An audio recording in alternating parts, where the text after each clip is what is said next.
Pour moi, dans la vie, il n'y a rien de plus noble que de faire la charité.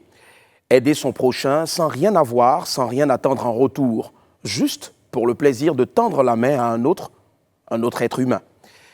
Elle en a fait son sacerdoce et donne de son temps et son énergie aux autres sans compter. Pour l'heure, Tatiana Bazin sera seulement mon amie du midi. Mais je compte bien en faire l'une de mes meilleures amies pour la soutenir, bien sûr, dans son combat. Parce que, franchement, affaire de Soutrali, là, c'est un ouais, non? Quand tu jottes dedans, là, ça te met trop bien, ça te met dans bon même. Hey, tu vois les pépéros qui sont gadougou, tu sciences même pas un peu. Ah, viens faire! Hey, désolé, je me suis un peu oublié un instant, hein, désolé. Alors, je croyais franchement être encore dans les rues d'Abidjan. Ici, c'est comme ça qu'on parle, en Ouchi, l'argot national.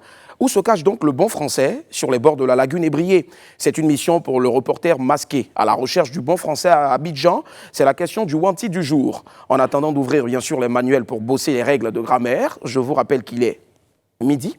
Je suis Willy Dambo, a.k.a. né pour réussir, et sur Live TV, midi c'est mon heure. Bienvenue!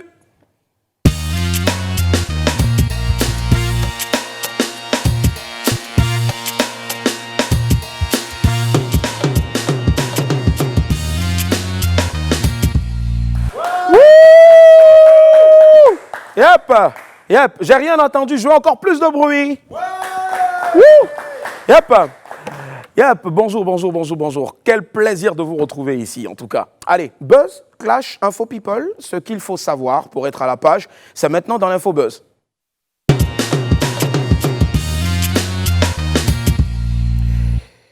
Fake news sur Prométhée de Révolution. Le lead vocal de Révolution, Prométhée, a été annoncé pour mort. Une folle rumeur qui s'est répandue sur les réseaux sociaux l'a annoncé pour mort le vendredi 7 août dernier. Dans la foulée, l'artiste est monté au créneau pour démentir l'information. Dans une vidéo publiée sur sa page Facebook, l'artiste a fait savoir qu'il y a une confusion dans la personne et bien sûr sur la personne. Un jeune artiste, Zouglou, du nom de Drigo Nanignon, est décédé, malheureusement. Il appartient à un groupe qui aime bien le groupe Révolution et qui s'appelle Révélation Zougloutique. À cause donc de la ressemblance des noms, les gens ont dû faire la confusion. Alors, s'il vous plaît, avant de commencer à informer les gens, essayez de vérifier les informations, c'est très important. Mettez-vous un peu à la place des parents de Prométhée. Alors, vous apprenez le matin la mort de leur fils. Vous-même, si vous êtes les parents, vous apprenez la mort de votre fils sur Internet le matin. Et puis vous commencez à pleurer, oh, Prométhée est mort, oh, yo, Prométhée, oh, voilà, oh. Et puis vous êtes triste. Et puis soudain, quelqu'un vient toquer à la porte. Papa, maman, je suis venu vous voir, c'est Prométhée. Imaginez un peu la débandade. Mais les gens vont fuir. Les pauvres parents vont se blesser cadeau dans la maison. Franchement, évitons ça. En tout cas, longue vie à toi, Prométhée, et puis surtout au groupe Révolution. On poursuit avec Ahmed qui fait des dégâts. Alors ça peut être le titre d'un excellent long métrage de comédie. Mais on va laisser ça de côté pour se rendre directement à Guitry, dans la région du Lodjibois. Là-bas, depuis quelques jours, un habitant du nom de Ahmed est fâché et fait de nombreux dégâts depuis quelques mois. Et puis, personne n'arrive à l'arrêter. Personne ne peut lui parler. Ahmed n'écoute plus personne. Il est très fâché et puis personne n'arrive à lui faire entendre raison. Bon, vous-même regardez.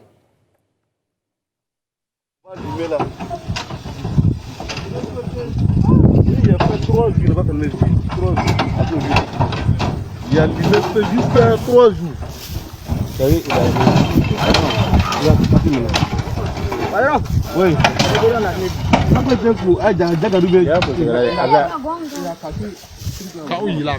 Attends, non, c'est qui est cassé là, il y a un peu qui est dans la colonie.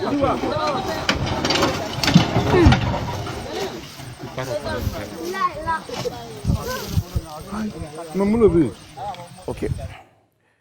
Jimmy, excuse-moi, tu peux aller aider les gens à Guitry là-bas pour essayer de calmer Ahmed? Pas de souci. Tu peux? Tina, tu peux aussi? Non? Elle dit, elle ne peut pas. Bon, en tout cas, on espère que les autorités vont vite agir avant que les riverains excédés ne commettent l'irréparable contre Ahmed. Ce serait vraiment dommage qu'il soit tué alors que son espèce est en voie de disparition. Nos enfants doivent voir des éléphants dans notre pays. Et puis, en plus, il faut rappeler que l'éléphant, c'est l'emblème quand même de notre pays. C'est très important. Faut pas Ahmed va finir sa vie sur terre dans une sauce à Guitry là-bas. Pardonnez, s'il vous plaît, pardon. On poursuit pour terminer, bien sûr, avec Game of FIF. Mais que se passe-t-il à la FIF? Franchement, cette histoire de FIF là, on commence vraiment, on est tous fatigués. On dirait Game of Thrones. On ne comprend plus rien. Drogba est candidat, il n'est pas candidat. Drogba n'était pas candidat, il est sur le chemin. Ça, en tout cas, est-ce qu'il est candidat ou bien il n'est pas candidat? Ça, c'est la grande question qu'il faut se poser. Et jusque-là, personne ne peut nous donner une réponse définitive. Pourtant, la commission électorale de la FIF a fini de délibérer sur les dossiers. Et puis l'annonce des candidatures validées devait se faire le 6 août dernier.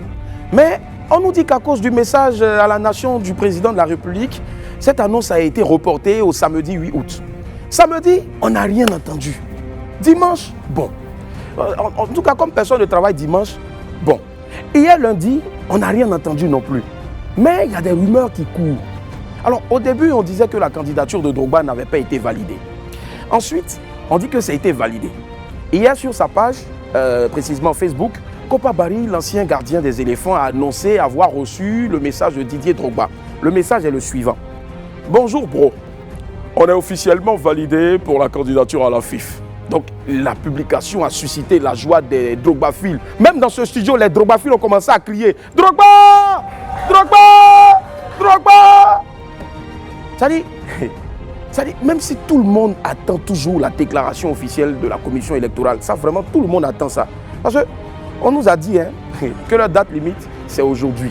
Aujourd'hui, on est mardi, n'est-ce pas les gars? Demain est mercredi. Donc ce qui est sûr, on a tendu nos oreilles. Et puis on attend. Sinon, quand ils ont vu ça sur la page de Kopa, ils ont commencé à crier « Drogba !» Ok. Allez, on referme la page de l'Infobuzz et on ouvre celle du 12h chrono.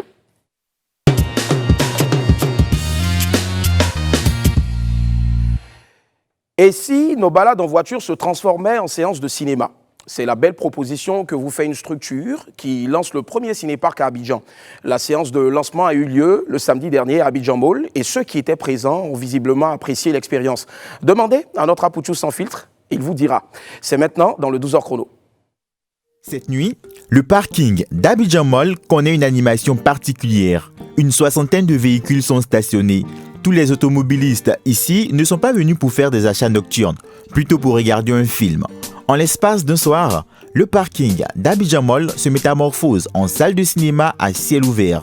C'est un concept inédit. Vous venez avec votre véhicule, vous vous parquez et puis vous regardez un film.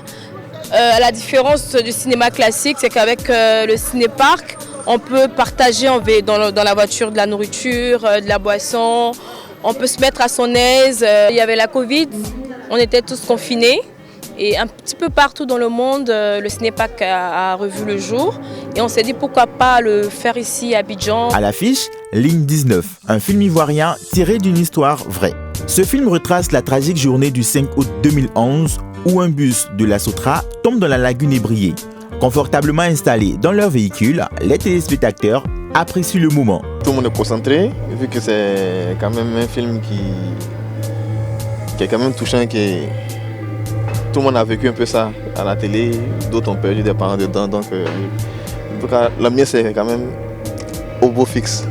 Avec le Covid, les cinémas étaient fermés. Donc, dès que l'occasion s'est présentée, je me suis dit pourquoi pas venir essayer. Mais certains rencontrent des problèmes techniques. L'ambiance, ça va, mais c'est la qualité du son, il y a problème.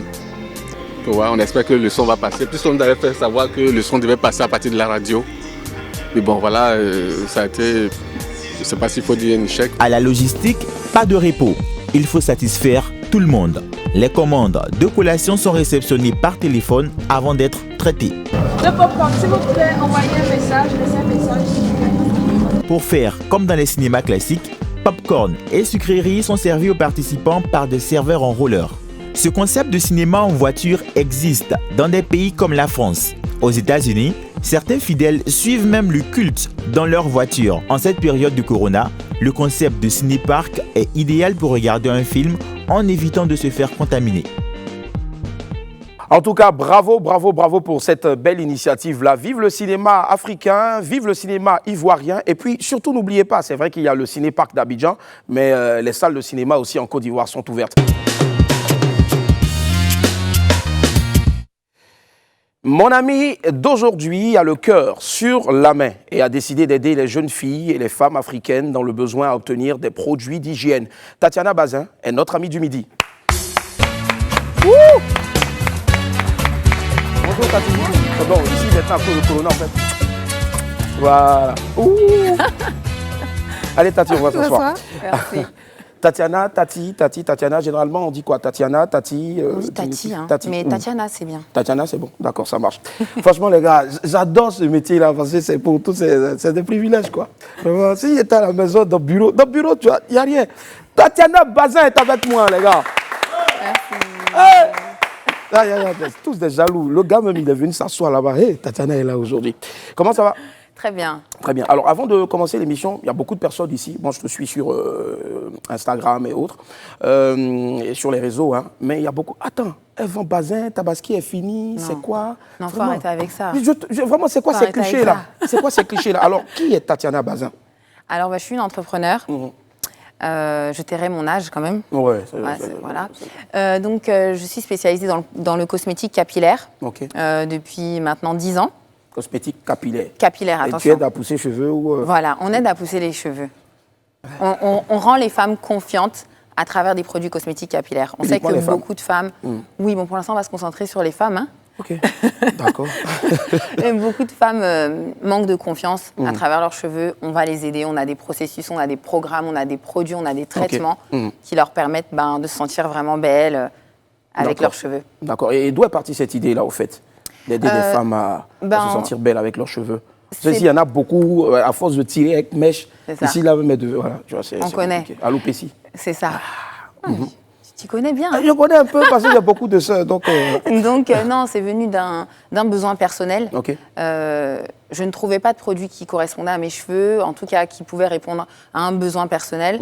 Donc j'ai commencé à chercher avec des laboratoires. Aujourd'hui, je fabrique aux États-Unis et j'ai cherché des laboratoires qui pouvaient répondre à mes besoins spécifiques. Et dans cette démarche-là, je me suis dit, bon, ça peut pas être. Je ne peux pas être la seule à avoir ce problème-là, on doit être nombreuses. Et voilà, donc j'ai proposé mes produits sur le marché et puis petit à petit, ça a fait son chemin. D'accord. Et aujourd'hui, en tout cas, ça fait le bonheur de plusieurs femmes partout dans le monde. Oui, partout dans le monde. C'est cela. Voilà. Alors, sur ton site web tatianab.com, c'est écrit « Tatiana Bazin a construit son empire capillaire à partir de zéro ». Alors, personnellement, franchement, cette phrase-là, à partir de zéro, je trouve ça un peu trop confus parce que pour moi, j'ai deux potes qui sont à Gwenta, c'est un coin éclairé à Koumassi là-bas. Les gars, ils veulent toujours partir de zéro, mais zéro, c'est-à-dire rien dans les poches. Alors, comment partir de zéro? Comment façonner pour créer quand on a 0 francs en poche? Bon, alors moi, j'ai commencé déjà, j'avais mon premier salon de coiffure, j'avais 21 ans. D'accord. Donc, je sors de l'école, j'ai travaillé en tant qu'étudiante, j'ai mis un petit peu d'argent de côté. Et au début, j'ai commencé avec ce que j'avais, quoi. Donc, j'ai trouvé un petit local, j'ai commencé à avoir ma clientèle, essayer de fidéliser, c'est important. Et puis après, je suis restée régulière. Je pense que la régularité, c'est important, avoir une idée fixe, une vision, et puis voilà, savoir économiser son argent, bien le placer. C'est important aussi. Mais à Abidjan, comment économiser son argent? Parce que c'est vraiment des questions terre à terre, on va dire comme ça. Parce que c'est pour le jeune qui veut rentrer dans l'entrepreneuriat, c'est compliqué. Il y a les go à côté, il y a le show à côté, tout ça. Il faut être focus. Focus, d'accord. Focus. Dans la vie, je me dis, on ne peut pas tout mélanger. On fait une chose, c'est step by step. Donc, quand on a décidé d'être entrepreneur, on a un concept, on reste dessus. On met son argent dessus. Être entrepreneur, c'est pas facile. Il y a des gens aussi qui croient que être entrepreneur, c'est la grande vie. Il a fallu 10 ans pour construire ma marque, c'est pas venu du jour au lendemain. Et ça, il faut que les gens y comprennent. Aujourd'hui, j'aurais pu faire un faux buzz il y a 3 ans, 4 ans, mais ça m'aurait peut-être pas ramené ici sur ce plateau. C'est le fait d'être régulière et d'avoir des témoignages aussi de clientes qui prouvent que le produit ou le service fonctionne. Donc ça, c'est important aussi. C'est hyper important. En tout cas, c'est bien vu. Beau geste technique, hein, c'est comme ça qu'on dit au football. Mais avec combien Tatiana a fait son premier salon de coiffure? Au moins une estimation pour tout. En euros? En euros, ça fait? Moi, j'avais 5 000 euros. 5 000 euros. Les gars, calculez 5 000 euros, ça fait combien? Voilà, donc j'avais 5 000 euros. Un petit 3 local. Millions, on va dire, hein, presque. Voilà, un petit local qui n'avait pas forcément pignon sur rue, qui était un petit peu caché. Et c'est comme ça que je me suis dit, c'est l'importance des médias, des réseaux sociaux. À l'époque, c'était les MySpace, etc. Donc c'est à bien longtemps. Et on commence à promouvoir son service, toujours être dans la qualité, c'est important aussi. Donc voilà, j'ai commencé comme ça, petit à petit. Et puis après, j'ai travaillé. Par contre, j'ai eu des échecs aussi. Hein. Ok, alors l'échec le plus cuisant, c'était lequel au fait? C'était mon premier salon. D'accord. Qu'au bout de 3 ans, donc j'ai dû arrêter. Parce que justement, j'avais des problèmes au niveau de la gestion. Ouais. Ça s'est mal passé, j'étais jeune, j'avais 21 ans. Donc justement, c'est pour ça que je dis qu'il faut être focus. Ouais. Quand on est jeune, souvent on n'est pas très focus. Donc ça, c'était ma plus grosse échec, parce que c'était ma première réalisation. Le plus gros échec, Mais c'est cela. Ouais. j'ai pas baissé les bras, j'ai continué, j'ai travaillé pour un groupe pendant 3 ans. Et c'est là que je me suis rendu compte que non, il fallait que je continue dans ce que j'étais en train de faire, mais peut-être que je pousse un peu plus, être un peu plus professionnelle. Ouais. Et j'ai réalisé ça. Il faut toujours un échec, tomber, pour comprendre en fait que, bon, il faut se relever, mais il faut être un peu plus régulière, plus professionnelle. C'est ça, parce que moi, dans mon quartier, les jeunes, quand je leur dis toujours, voilà, les gars, ne baissez jamais les bras, tout le temps, quand ils passent devant chez moi, VPR, tu nous as dit de ne pas baisser les bras, on va réussir. Pourtant, ne pas baisser les bras, au fait, c'est travailler d'arrache-pied avec beaucoup d'acharnement. Alors, est-ce que les parents ont accepté, pour toi qui a eu à faire de hautes études, tu n'es pas allé tourner autour de l'école et tu viens aujourd'hui pour travailler sur les cheveux, pour redonner le sourire aux femmes. Le fossé est quand même grand, énorme. Qu'est-ce que les parents ont dit? Est-ce qu'ils t'ont... Au début, ils n'étaient pas d'accord. Hein. D'accord, ouais. Parce qu'on va dire, tu vas être coiffeuse. Bon, c'est toujours pas mal vu, mais on va dire, tu as fait des études et puis tu vas être coiffeuse. Ouais. Mais moi, ma vision a été au-delà de ça. Et je pense qu'il n'y a pas de métier il n'y a pas de sous-métier déjà de 1. Et puis quand on fait les choses bien, voilà. On est reconnu, c'est important de faire les choses correctement. On peut avoir une carrière dans n'importe quel domaine. C'est-à-dire qu'on peut être, je sais pas, on peut être laveur de vêtements, puis demain, on a un pressing, et puis après, on a une industrie de nettoyage. Voilà. Donc, il faut avoir une vision claire, et puis voilà, step by step, comme je le dis, c'est vraiment des étapes. Il ne faut pas être pressé et être régulière dans la qualité, ça, c'est important. C'est ça, il n'y a pas de sous-métier. Hein. Et Jimmy l'a bien compris ici, c'est notre chef plateau. Lui, son rôle, quand il vient à Live TV, c'est de dire 5, 4, 3, 2, 1, on donne l'antenne. Alors, on va parler maintenant de l'association Cœur Rose, le Cœur Rose. Alors, nous, dans les livres de sciences, on a toujours vu le cœur, il est rouge, plus ou moins. Alors, ben, pourquoi toi, tu dis Cœur Rose? Alors, le rose, c'est la féminité. Ok. Et surtout, cette association s'adresse aux jeunes femmes. Donc, avant d'être un cœur rouge, on est déjà un petit cœur rose. Et il faut bien prendre soin de son petit cœur rose.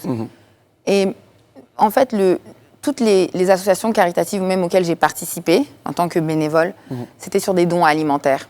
C'est vrai, c'est très important. Mais tout ce qui est hygiène, ça coûte des fois même plus cher. Un sac de riz, je ne sais pas combien ici ça coûte, mais des fois, c'est le même prix qu'un petit gel douche. Ou, vous voyez ce que je veux dire? Donc, je me suis dit, souvent, on pense dons alimentaires, alors que l'hygiène aussi, c'est important. Et encore plus pour une femme. Et ça lui permet aussi de se sentir bien, être confiante. Demain, si elle veut aller un entretien d'embauche, il faut qu'elle soit présentable, il faut qu'elle soit belle. Mais si elle n'a pas d'argent, même pour s'acheter un déodorant, une crème, un parfum, je veux dire, c'est important. Pour une femme, tout ça, tous ces petits... Peut-être pour les hommes ne se rendent pas compte à quel point, voilà, ce genre de petits produits, un petit gloss, c'est important pour la confiance d'une femme. Donc moi, je voulais que, dès le plus jeune âge, les petites filles se rendent compte que non, prendre soin de son apparence, ça peut changer une vie, parce que demain, si on est à un entretien entre deux personnes qualifiées de la même manière, mais tu présentes bien, peut-être que tu auras ce poste, c'est important. Et moi, j'ai eu dire dans quelques coulisses que c'est parce que peut-être dans l'enfance, tu as vécu certaines brimades, certaines moqueries de tes autres camarades, qu'aujourd'hui, tu as décidé d'aider les femmes qui ne se sentent pas belles, qui n'ont pas confiance. Vrai ou faux? Non, mais c'est tout à fait ça. D'accord. Bon. Je suis métissée, j'ai grandi en France, mais dans un village, 3000 habitants. J'ai grandi avec mes grands-parents, il n'y avait que des blancs. Et nous, quand ils nous voyaient, il n'y avait que des moqueries, nos cheveux, cheveux de laine, on va toucher aux cheveux, les bamboulas, et tout ce que vous voulez. C'est-à-dire qu'on a vécu le racisme. Pourtant, les gens vont dire, mais elle est métisse, de quoi elle parle? Mais nous, on a vécu le racisme frontal. Les yeux dans les yeux, même. Voilà. Les yeux dans les yeux. Et ça a été difficile, ça a été douloureux. Et à un moment, je me suis dit que prendre soin de moi, ça me permettrait de prendre confiance. Et quand j'ai commencé à prendre soin de moi, c'est là que je me suis dit, en fait, c'est un vrai pouvoir. C'est un vrai pouvoir. Et encore plus pour nous, les femmes. C'est cela. D'accord. Parlons de pouvoir et puis de confiance aussi en soi. J'ai eu une jeune philosophe dans mon quartier encore.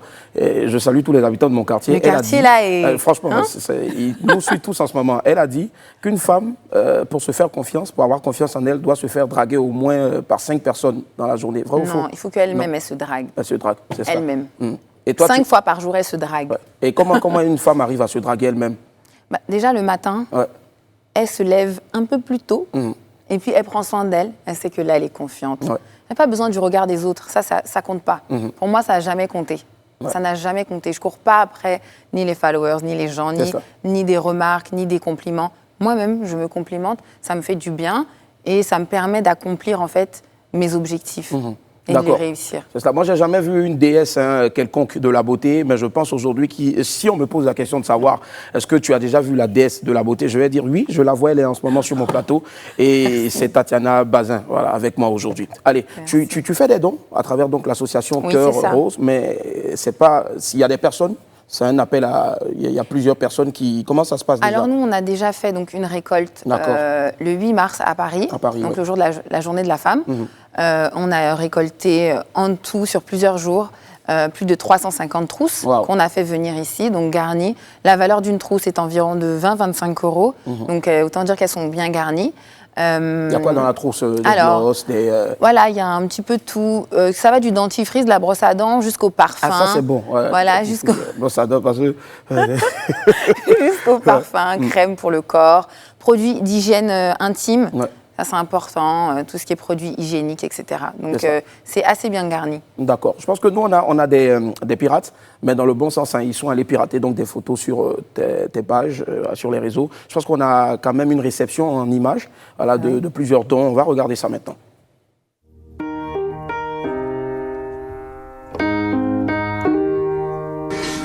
Donc, aujourd'hui, nous avons reçu tout ça pour la sauce. On a reçu de Cagnes. Ça, on dirait que c'est de Londres. Ça, on dirait que c'est de je sais pas. Ça, on dirait de je sais pas. Si, je tiens à remercier tout particulièrement la marque Nuantiam qui nous a fait un don de 50 produits. Vraiment, c'est trop généreux. On va retravailler les trousses pour pouvoir mettre dans quelques trousses, en tout cas les trousses pour les plus grandes, on va mettre tous ces produits. Ce produit-là, c'est de bombe et on a la chance de pouvoir tester aussi ces produits, mais vraiment, c'est vraiment généreux de votre part. Merci encore Nuantiam. Qui vient de Lyon. Mille merci. Vous êtes vraiment... Vous êtes exceptionnels.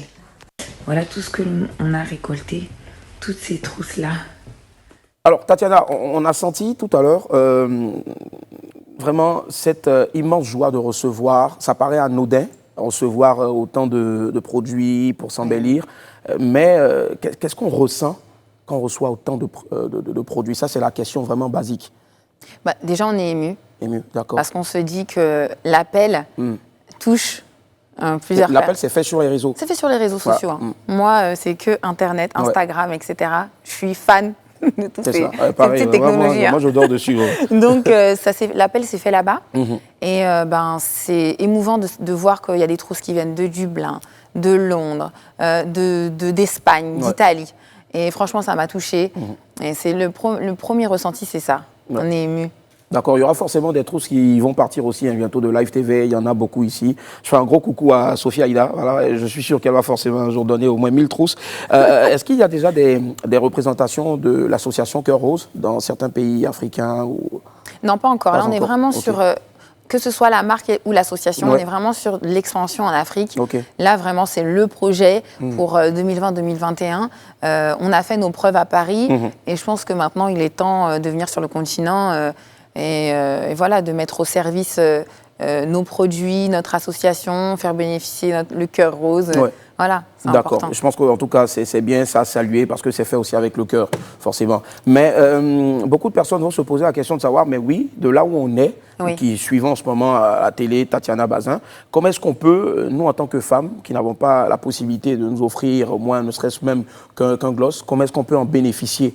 Voilà. C'est vrai, pour l'instant, on n'y a pas encore pensé parce que on est une association qui est donc d'autres associations. D'accord. C'est-à-dire qu'on s'est déjà mis en contact avec certaines associations, on ne peut pas encore communiquer dessus, mais certaines associations qui vont bénéficier de nos trousses. Après, on ne sait pas comment ça va prendre. Moi, j'aimerais même que le Cœur Rose dépasse la marque, vraiment. Et si c'est le cas, sûrement on fera peut-être une ligne téléphonique, on mettra en place des trousses. On ne sait pas, il y a tellement de formes et de manières d'aider les autres que c'est sûr qu'on trouvera une manière de répondre aux besoins au cas par cas peut-être aussi D'accord, ça marche. En tout cas, moi, j'en connais ici qui seront très ravis de recevoir Tatiana Bazin pour un échange. Ce sera dans la commune d'Abobo, parce que nos sœurs là-bas, elles adorent se maquiller. Voilà, je sais que vous êtes nombreuses à nous suivre en ce moment. Je vous envoie plein de bisous. Elle est avec moi, voilà, Tatiana Bazin. Voilà, Tatiana Bazin qui est présidente, donc fondatrice, à vie, on va dire, je préfère, de l'association Le Cœur Rose, qui milite donc pour que les femmes prennent encore plus assurance en elles, tout ça. Tout à fait. D'accord, ok. Alors, est-ce qu'il y aura déjà la présence à Abidjan? C'est quoi? C'est pour apprendre le coupé décalé? C'est pourquoi exactement? Non. On va remettre donc des trousses garnies à des associations.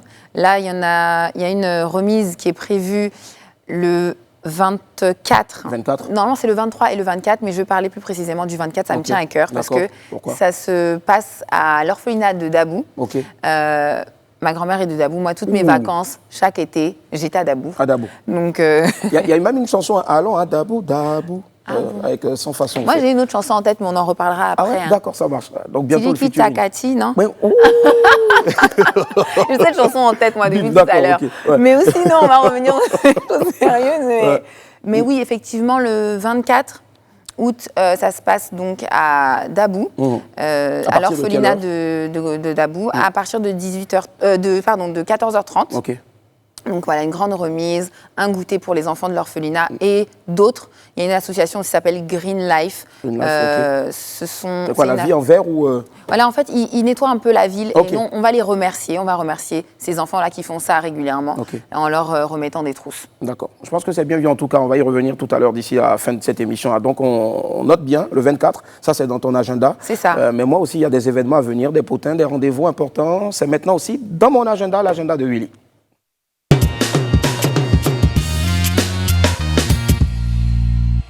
L'agenda de Willy aujourd'hui retient toujours la date de demain, à savoir le mercredi 12 août, la diffusion d'un épisode inédit de la télé-réalité La Mer des Chinois, un film d'1 heure diffusé demain en exclusivité à partir de 21h pour commémorer l'an 1 du décès de DJ Arafat. Ne ratez surtout pas ce film. Passion, émotion seront donc au rendez-vous. 60 minutes consacrées à notre très cher Yoruba national. Est-ce que tu as connu forcément Arafat? Bien sûr. C'était quoi la chanson de Arafat que tu... Jonathan. Jonathan. Yeah. Donc demain, c'est inédit à partir de 21h30 sur Live TV. Voilà. Ne zappez surtout pas. Y a rien. Allez, les gars, je dois vous commander quelque chose maintenant. Elle est avec moi, mais c'est tout juste après ce jingle-là. Les rendez-vous de Willy.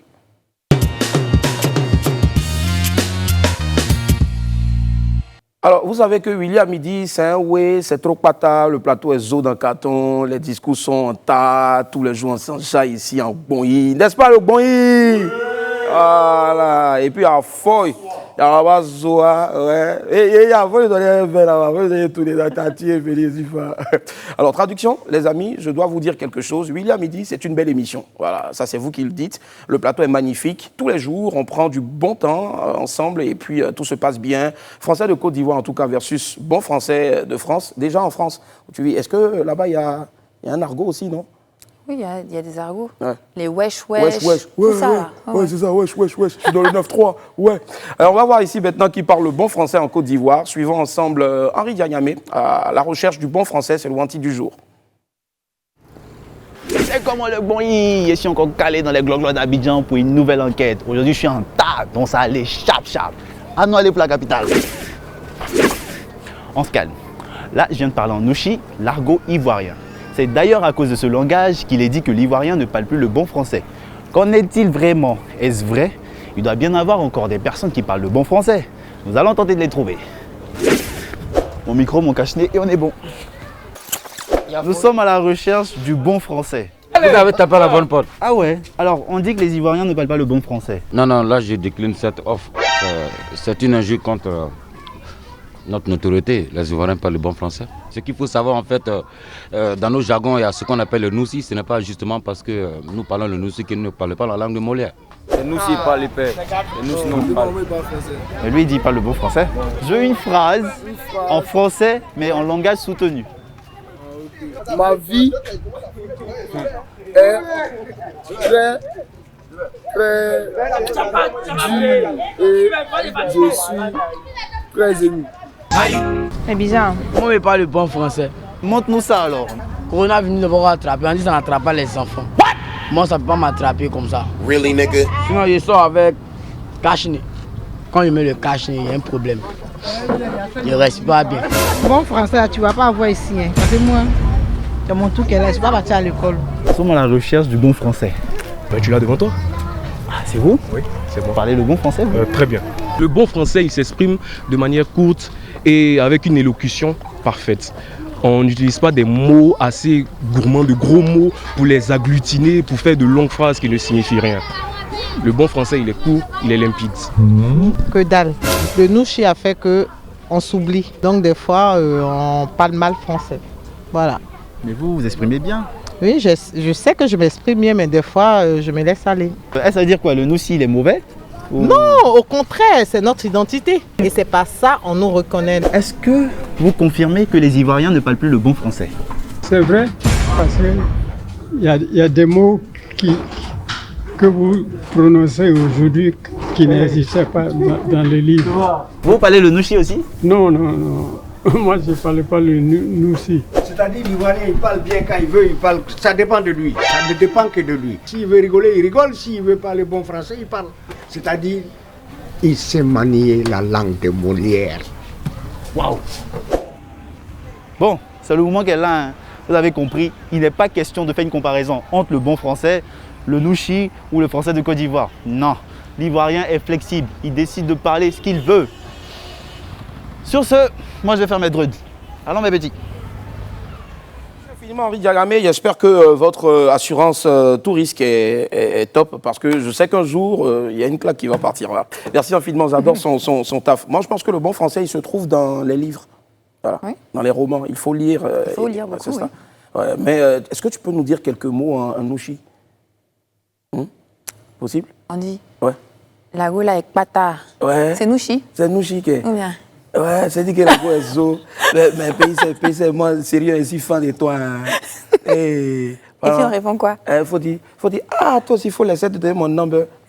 Toi aussi, il faut laisser mon bigot là. Eh, Seigneur! Allez, on va bientôt se dire au revoir. Tatiana Bazin, c'était un réel plaisir d'être en ta compagnie. Alors, on va rappeler donc les dates pour lesquelles tu es à Abidjan, oui. Le 23, le 24, donc le 23 et le 24 pour l'association Le Cœur Rose, okay. Et le 20 pour l'inauguration du showroom, puisqu'on ouvre un showroom à partir du 20, voilà, à Abidjan. D'accord, et ce sera où? À la zone 4. Zone 4, voilà. Ok. D'accord, ça marche. Donc si vous avez la possibilité d'y faire un tour, allez-y. À partir avec de grand quelle heure? Plaisir, on vous accueille avec grand plaisir. Ça. Un sourire large comme ça, des belles hôtesses comme ça, avec de beaux sourires, c'est ça, ouais, qui vont... Ok, maintenant j'ai dit, pour nous tes amis là, les tous là, on ne peut pas avoir un peu... Il y a une petite, j'ai son numéro depuis là, c'est compliqué. On va s'arranger après. Il n'y a pas de souci, on va s'arranger après. C'était un réel plaisir en tout cas d'être en votre compagnie. On fait un gros coucou à toute l'équipe derrière là-bas. Je vais aussi remercier Méliane. Voilà, bisous, Méliane Cuny. Merci aussi à toutes celles qui t'accompagnent. Tu peux les saluer, il y a qui? Il y a donc mon assistante, Naomi Clara, et le groupe L'Invité qui coordonne tous mes événements. Un bisou à Sophie. Bisous là-bas, Sophie. Et à Melinda. C'est l'assistante là, c'est qui te ressemble là?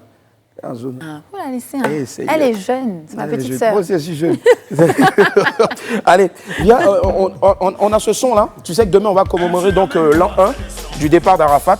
Et donc, moi, je vais te donner quelques cours. Voilà, c'est ça. Alors, on va applaudir pour Tatiana Bazin. Non, il faut me montrer les mouvements. Hein. Ok, on monte le son. Alors,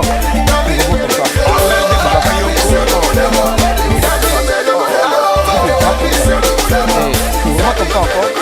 Et puis tu vas comme ça. Et puis tu reviens encore. Voilà, merci. On se retrouve demain, merci infiniment. Et puis prenez soin de vous, sortez couverts en haut et puis en bas. À demain midi. Bye, au revoir.